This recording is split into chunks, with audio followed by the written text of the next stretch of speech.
महाकाय सूर्यकोटि समप्रभ निर्विघ्नं कुरु मे देव सर्वकार्येषु सर्वदा सर्वमंगलमांगल्ये शिवे सर्वार्थसाधिके शरण्ये त्र्यंबके गौरी नारायणि नमोस्तुते। कवीश्वर गुरुं वंदे दत्तात्रेयाभिधापरान् येषां कटाक्षपातेन कृतार्थो जायते नरा। सच्चिदानन्दरूपाय विश्वोत्पत्त्यादिहेतवे तापत्रय विनाशाय श्रीकृष्णाय वयं नमः। गोपाल कृष्ण भगवान की जय, नारद भगवान की जय, व्यास भगवान की जय। गुरु महाराज कुंडीकर आणि गुरुमाऊली यांना नमस्कार वंदन करून मी माझ्या कृष्ण सुदामा भेट ह्याची सुरुवात करतो। भागवतातील दशमस्कंदातील 81व्या अध्यायामध्ये परीक्षित राजा शुक महाराजांना विचारतात की महाराज, कृष्ण सुदामा भेटीबद्दल आम्हाला सांगता का? कृष्ण सुदामा भेटीबद्दल जे सांगायला त्यांनी सुरुवात केली आहे ते मी आपणास थोडक्यात विस्तृत करतो। सुखदेव सांगतात, कृष्ण आणि बलराम यांचा मुंज संस्कार झाल्यानंतर ते सांदीपनीच्या आश्रमात विद्या शिकण्याच्या निमित्ताने येतात। तिथं आल्यावर तिथे त्यांची सुदामजींच्या बरोबर गाठ पडते। सुदामजी अत्यंत हुशार असतात, अत्यंत ज्ञानी असतात, परंतु अत्यंत भाविकही असतात। त्यामुळे कृष्णाचं त्यांचं सूत फार छान जमतं। तिथे अशी घटना घडती, 64 दिवसातच म्हणजे कृष्ण हा सगळं ज्ञान संपादन करतो। त्यामुळं सुदामजींना असा त्यांच्याबद्दल हे भगवंतच आहेत की काय अशी दृष्टी निर्माण होते आणि ते सतत कृष्णाच्या पिच्छत सोडत नाही। अशी तिथं सांदीपनीच्या आश्रमातली कथा अशी असताना एक दिवशी अशी घटना घडली की त्यांना गुरुमाऊली त्यांच्या सांदीपनीच्या पत्नी तिघांनाही बलराम, कृष्ण आणि सुदामा यांना वनात जाऊन लाकडं गोळा करून आणा म्हणून सांगतात। पण जाताना त्यांच्यावर काहीतरी द्यायला पाहिजे म्हणून सुदामजींच्या बरोबर ते फुटाणे बांधून देतात, चणे किंवा फुटाणे म्हणा तुम्ही। तर त्याच्याबद्दल 2 कथा उद्धृत आहेत। एकदा भृगुऋषी त्याच दिवशी भृगुऋषी त्यांच्या आश्रमात आले आणि त्यांच्या गुरुपत्नीला त्यांनी म्हणलं की माऊली आम्हाला भिक्षा द्या। तर त्या म्हणले की आता काहीच नाही माझ्याकडे। पण त्यांना त्यांच्या अंतर्ज्ञानाने दिसलं की फुटाणे आहेत। ते फुटाणे पाहिले आणि ते म्हणले की तो फुटाणे असून ही माऊली नाही म्हणतीये, तर हे जे फुटाणे कोण खाईल त्यांना जन्मभर तो दरिद्री राहील। हे असं हे वाक्य सुदामजी ऐकतात। आणि दुसरा भाग असा आहे की तिथं सुदामजी एकटे खातात असा दृष्टांत दिलेला आहे। तर एकदा काय होतं, त्या तिथं वनात गेल्यानंतर लाकडं गोळा करतात, मोळ्या बांधतात, आता घेऊन निघणार एवढ्यात सोसाट्याचा वारा सुरू होतो। इतका जोरदार वारा सुरू होतो की पाऊस येणार की काय असं वाटतं। त्यावेळेला मग सगळेजण एका झाडाखाली थांबतात। तिघजण थांबल्यानंतर सुदामा इतका घाबरला होतो, त्याला भूक येईल खरं म्हणजे लागली असावी। तो झाडावर चढतो आणि तो चणे खायला लागतो। त्या चण्यांच्या आवाजाने कृष्ण त्यांना विचारतो की आवाज कसला येतोय सुदामा? तो म्हणलं काय नाही, माझे दात वाजतायत। अरे पण आम्हाला तर वाटतं तू काहीतरी खातोयस। नाही माझे दातच वाजतात थंडीमुळं। हे असं तो खोटं बोलतो। आता भगवंताला काही कळत नाही का? तो सर्वज्ञानी असतो। ते हसतात गोड। ते सगळे फुटाणे संपतात आणि त्याच वेळेला त्यांचे गुरुमाऊली सांदीपनी ऋषी त्यांना शोधत शोधत तिथे येतात। त्या तिघांनाही म्हणतात, बाळांनो तुम्हाला किती आमच्यामुळे त्रास होते रे। तुम्ही कृष्णाला तर म्हणतात तुम्ही राजाची मुलं असून सुद्धा आम्हाला तुम्हाला वनात पाठवावं लागलं। काय आमचं दुर्दैव आहे बघा। तर कृष्णाला आणि बलरामांना आणि सुदामांना छातीशी घट्ट धरतात आणि त्यांना छानपैकी आशीर्वाद देऊन आश्रमात त्यांच्या घेऊन जातात। 64 दिवसातच ते सगळी कला विद्या शिकतात आणि तिघंही आपापल्या घरी जातात। कृष्ण आणि बलराम हे द्वारकेला येतात आणि सुदामजी मात्र त्यांच्या वृंदापुरीत येतात. वृंदापुरीत म्हणजे त्यांचं घर कसं, घर म्हणजे त्यांनी वर्णन असं केलंय, तुकाराम महाराज वर्णन करतात की मोडके घर करकरा वाजते फार, बहुदिवसांच्या जुना कुड्यांच्या भिंती करकरही उंदीर करती, ते गणेश फिरती परी अंती निराश होती आणि सोडून जाती या सदनाला. एक वेळचे भोजन नव्हतं तिथं, मात्र भजन मात्र होत होतं आणि कुडाच्या भिंती असलेले ते घर, तिथं उंदीर सुद्धा टिकत नव्हते असं तुकाराम महाराजांना सुचवायचं आहे. त्याच्यानंतर अशी घटना घडते की इकडं बलराम कृष्ण यांचे विवाह होतात, तसं सुदामजींचा पण विवाह होतो. सुदामजीचा विवाह सुशिला किंवा वसुंधरेशी होतो. त्यात दोन नावं दिलेली आहेत. ती अत्यंत पतिव्रता स्त्री असते. सुशिला नवऱ्याला देवत मानत असते. ते सतत कृष्ण कृष्ण कृष्ण कृष्ण करत असतात. त्यामुळे तिथे अनेक वेळा तिला असं वाटतं की हे कृष्ण कृष्ण म्हणतात, एकदा कृष्ण हे द्वारकाधीश आहेत, त्यांनी एकदा द्वारकेकडे जाऊन यावं. परंतु ते सुदामजी मात्र हा विचारही करत नाही. एकदा मित्राबद्दल रुक्मिणी सांगताना गोपाळकृष्ण म्हणतात, ज्याप्रमाणे एखाद्या विशाल नागाने करकचून एखाद्या जखरून ठेवावे, तसे सुदाम्यास दारिद्र्याने जखरून ठेवले आहे. एक दोन श्रीकृष्णात भक्ती तो आपण करतोय सतत. तेवढ्यात अशी घटना घडती, एकदा 2 दिवस त्यांना अन्न मिळत नाही. एक दिवशी रात्री ते बसलेले असताना रात्री विचार करता सुदामजी, अरे भगवंताला आपण काही 2 दिवस दिलेले नाही, बघूया शोधूया काहीतरी. एका मडक्यात त्यांना एक तांदूळाचा दाणा दिसतो. तो तांदूळाचा दाणा ते घेतात आणि त्यात ते 2 तुकडे करतात. एक अर्धा आपल्या पत्नीच्या डोक्याशी ठेवतात, ती झोपलेली असते, पडलेली असते म्हणजे, आणि दुसरा दाणा ते कृष्णावशी आणून ठेवतात आणि कृष्णाला म्हणतात, भगवंता माझे एवढंच आहे, मी तुला हे भक्तीने अर्पण करत आहे, त्याने तू तृप्त हो. आणि खरोखर कृष्ण त्यावेळेला तृप्त होतात. त्याच वेळेला त्यांची पत्नी त्यांच्या जवळ येते आणि म्हणते, तेव्हा तुम्ही मला हा अर्धा दाणा माझ्यासाठी का ठेवला? तुम्ही खाल्ल्याशिवाय मी कसं खाणार बरं? हा पण तुम्ही कृष्णाला अर्पण करा. मग त्यावेळेला कृष्ण म्हणतो रुक्मिणीला, हे बघ, हा अर्धा दाणा पण त्यांनी तुला दिलेला आहे बघ, हे लक्षात ठेवा, तुला तिचं देणं राहणार आहे, हे लक्षात ठेव. अशाप्रमाणे दोघं जण हसतात आणि अशी घटना घडते की त्यांचा एक मित्र त्यांच्याकडे येतो सुदामजी, आणि सुदामजीला म्हणतो, आपल्या वृंदापुरीचा राजा अतिशय चांगला आहे, त्याच्याकडे मी रोज जातो, त्याची स्तुतीपाठक म्हणून मी काम करतो, तर तू पण तिथे ये ना एकदा. महाराजांची जर स्तुती केलीस तर तुला इतकं धन मिळेल की तुला काही प्रश्न पडणार नाही, तुला भीक पण मागणार नाही. सुदामजी म्हणतो, मी असं स्तुतीपाठ मला जमणार नाही, मी फक्त कृष्णाची स्तुती करतो रे. पण तो काय ऐकत नाही आणि तो सुदामजींना घेऊन त्या राजाकडे जातो. त्या राजाच्या राजवाड्यात गेल्यानंतर त्याला तो पाहतो, एका महालामध्ये सर्व स्त्रिया नाचता आहेत, हा मदिरापान करतोय आणि त्याचा मित्र मात्र त्यांची अवास्तव स्तुती करतोय.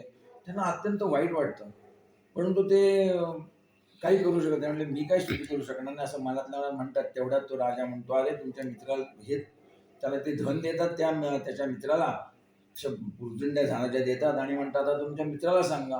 तर मित्र मात्र सुदामजी म्हणतो, तेव्हा महाराज, मी काय तुमची स्तुती करणार? तुम्ही सगळं अनैतिक करत आहात, तुम्ही मद्यपान करत आहात, स्त्रियांच्या पुढे नाच, हे राज्य काही जन्मभर टिकणार आहे का?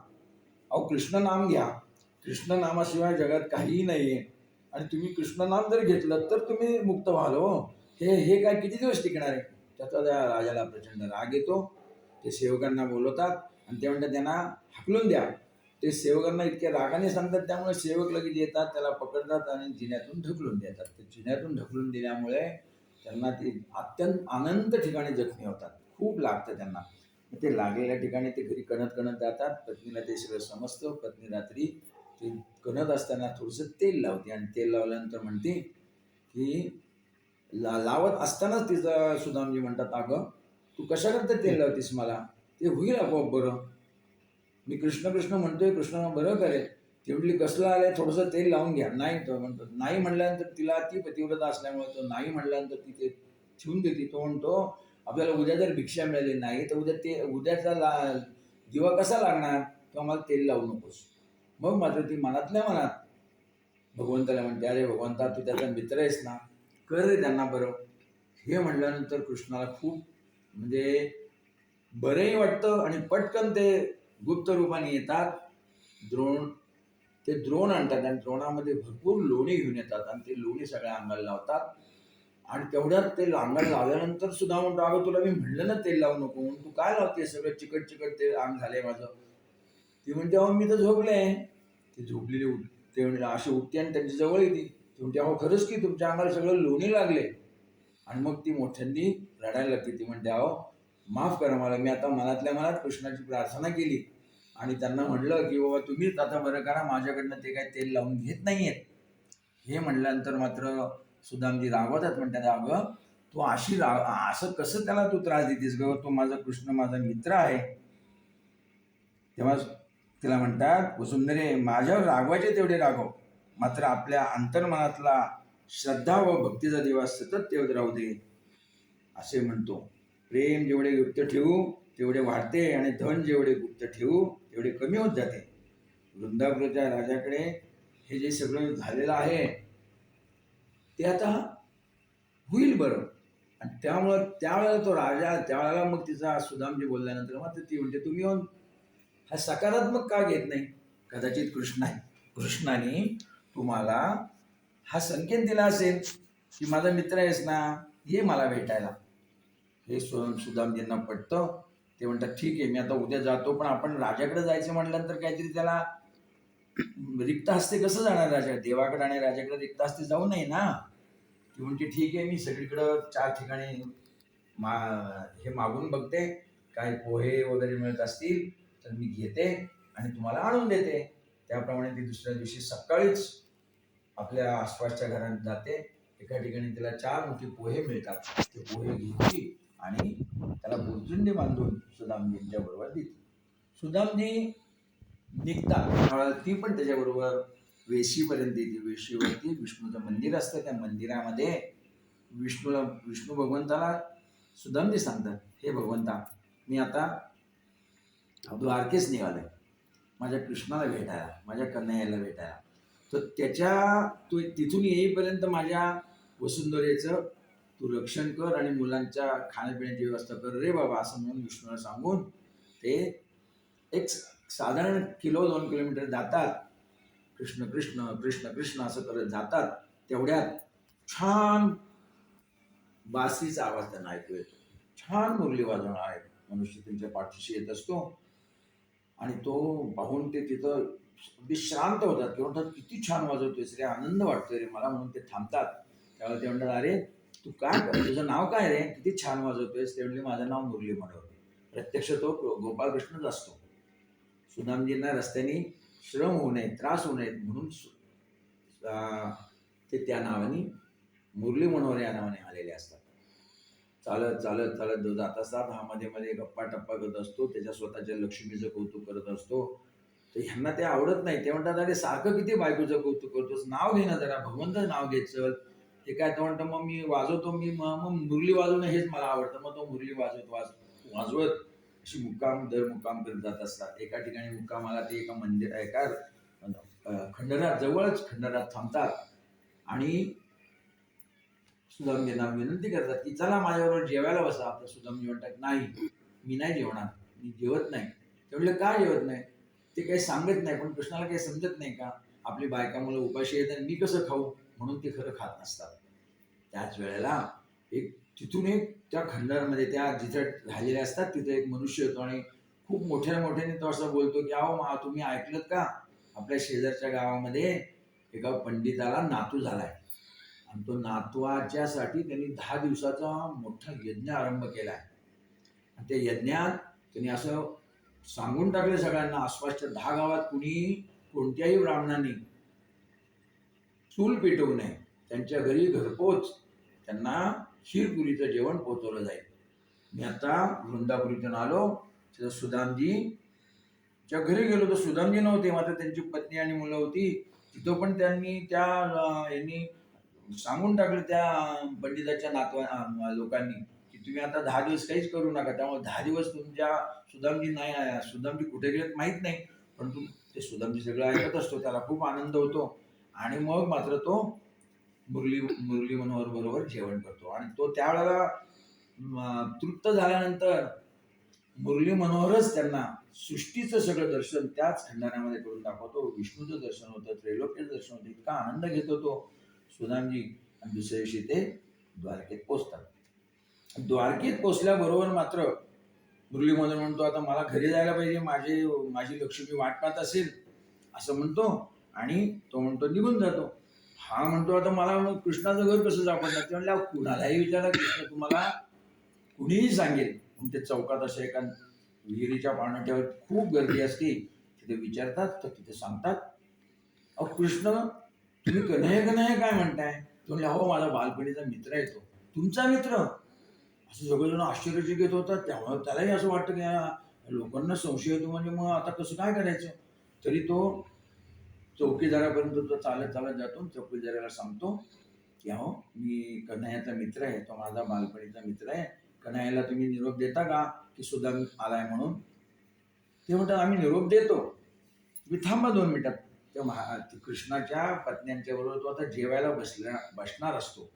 पहिला घास तोंडात घेणार एवढ्यात हा सांगतो, तुमच्यासाठी सुदामजी म्हणून कोणतरी आलेले आहेत, ते दारात थांबलेले आहेत. अत्यंत शरीराच्या नुसत्या फक्त बरगाड्या दिसत आहेत, अंगावरती वस्त्र नाही आहे.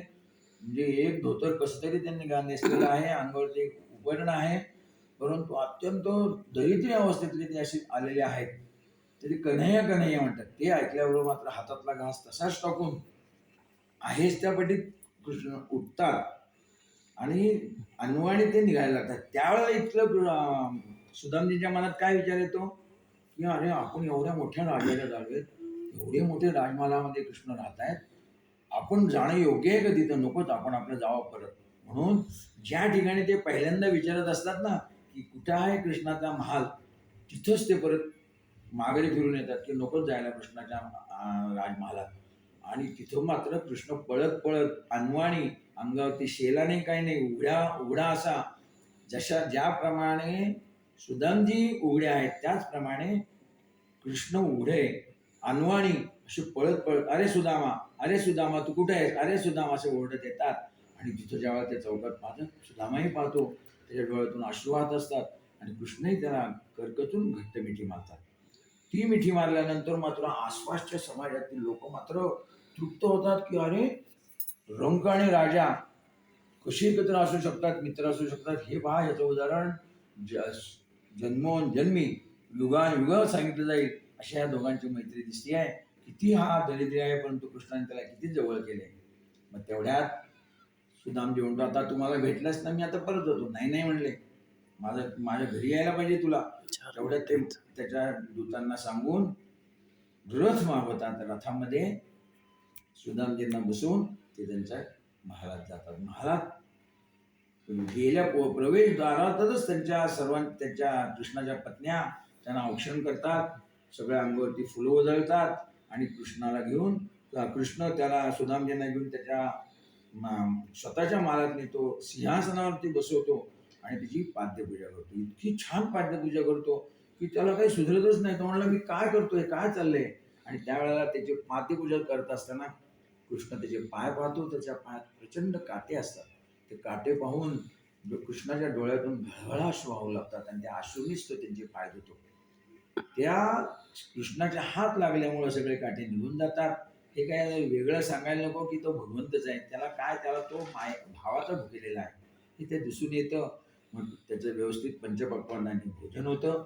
त्या भोजनानंतर मात्र त्याला स्वतंत्र महालात त्याची सुदामजींची व्यवस्था केली जाते. त्याला तिथं पोहोचवतात त्याचे सेवक. आणि सुदामजी जातो म्हणतो, आता त्याच्या खांद्यावरती ती पुरचुंडी असती. तो म्हणतो, आता इथं आपण एवढं हिरे मांडले मोती, एवढं राजमहाल, इथं एवढं ऐश्वर्य, आणि आपण याला ती एवढे पोहे काय द्यायचे आपण त्याला? म्हणतो त्यांच्या त्या काठ जी ठेवलेली असते त्या काठवर त्याच्या एका गादीखाली लपवून ठेवतो. तेवढ्यात मागं कृष्ण येतो, पळत पळत राण्यांच्या सकट येतो. ते सगळे असे हसत खेळत येत असताना मग मात्र हा कावडा वावडा होतो. आणि तो म्हणतो, अरे तू असं का बसलाय? माझ्या वहिनीने काहीतरी मला खाऊ दिला असेल ना? शेवटी नाही रे, काही दिलं नाही. असं कसं होईल? ते असं होणारच नाही, काहीतरी दिलं असणार. तर मग त्याप्रमाणे मग ते कृष्ण त्यांच्याकडनं कृष्ण ते बरोबर ते पोरचुंडीत शोधतो. त्या शोधलेल्या पोरचुंडीतून व्यवस्थित तो घेतो आणि एक बकाणा भरतो. तो बकाणा भरल्यानंतर तुकाराम महाराज म्हणतात, पोहे सुदाम देवाचे फके मारी कोरडेची, म्हणजे कोरडेच तो फके मारतो. फके म्हणजे मुठी मारतो. त्याबरोबर ते राण्या म्हणतात, अरे एका मुठीमध्ये तुम्ही त्यांना त्रैलोक्य दिले, आता आम्हाला देणार का? म्हणून त्या ते हिसकून घेतात. त्या पण ते पोहे खाऊन आनंद व्यक्त करतात. रात्री अशा टप्पा होतात. सकाळी उठून सुदामजी म्हणतो, आता मी निघू का? त्याप्रमाणे त्याची बोळवण केली जाते. इकडं त्याच वेळेला कृष्ण भगवान त्या रुक्मिणीला म्हणतात, आता तुझं काम राहिलेलं आहे, तू आता त्याच्या वसुंधरेला भेटून तिला तू ऐश्वर संपन्न करायचेस. आणि विश्वकर्मा येतो. विश्वकर्माला सांगतात की संपूर्ण सुदाम नगरीत जाऊन सुदामजींचं घर, तो राजवाडा माझ्यासारखा सोन्याचा महाल कर. त्याप्रमाणे ते कर. ते काय कृष्णाच्या नुसत्या आज्ञेचीच वाट पाहत असतात ना सगळे. विश्वकर्मा येतो, त्यांच्या पत्नीला भेटतो, तुमच्या झोपडीचा राजमहाल कृष्णाने करायला सांगितलं. ती म्हणती नाही, माझा राजमहाल करू नका. ज्या ज्या आसपासच्या झोपड्या आहेत त्या सर्वांचं जे आधी राजमहाल करणार असाल तर माझा राजमहाल करा. म्हणजे एवढं तिचं औदार्य दाखवलं की त्यांच्याकडनं आम्ही अन्न खाऊन रोज भोजन करतोय, त्यांच्या झोपड्या ठेवून कसं चालेल, असं तिचं ते वक्तव्य पाहून ते कृष्णाला नुसती माहिती देतात. कृष्णाने संमती दिल्यानंतर संपूर्ण झोपड्यांचं ते राजमहाल होतात. मग वृंदापुरीचं म्हणजे सगळेच राजमहाल. तिथला राजा सुद्धा आश्चर्यचकित होतो की माझ्यापेक्षा मोठे मोठे महाल सुवर्णाचे झालेले आहेत. म्हणून तो स्वतः तिकडे बघायला येतो. त्याच वेळेला सुदामजी त्या मंदिरापाशी येऊन पोचतात. वेशीच्या तिथं पालखी आलेली असते. राजा पण तिथं येतो. त्या सुदामजींच्या पाया पडून तो म्हणतो आश्चर्य वाटतं. त्याला म्हणतो, हे काय चाललंय, मला काही कळतच नाही. तर त्यावेळेला तो म्हणतो की हे सगळे भगवंताची कृपा आहे. त्याची पत्नी त्यांना घरी घेऊन जाते. ते म्हणते हे सगळं झालेलं आहे. हे झाल्यानंतर सुदामा ब्राह्मण दुःखी दरिद्री पिढीला देखोनी शुद्ध भाव गाव सोन्याचा दिसला, असं तुकाराम महाराज म्हणतात. अशा प्रकारे ते घरात येऊन आनंद व्यक्त करतात आणि कृष्णाला परत तो प्रार्थना करतो, भगवंता तू किती दयाळू आहेस रे. या कथेने रंक व राजा असून मैत्रीत फरक पडत नाही. आगाध भक्ती कशी करावी सुदामजीकडून शिकावं आणि परमात्मा भक्तवत्सल आहे हा बोध होतो. तुकाराम महाराज म्हणतात, हेची दान देगा देवा तुझा विसर न व्हावा, गुण गायीन आवडी हेची माझी सर्व जोडी. याप्रमाणे मी माझं कथा वाचन संपवतो. गोपाल कृष्ण भगवान की जय. गुरु आणि मी माझं इथे थांबतो.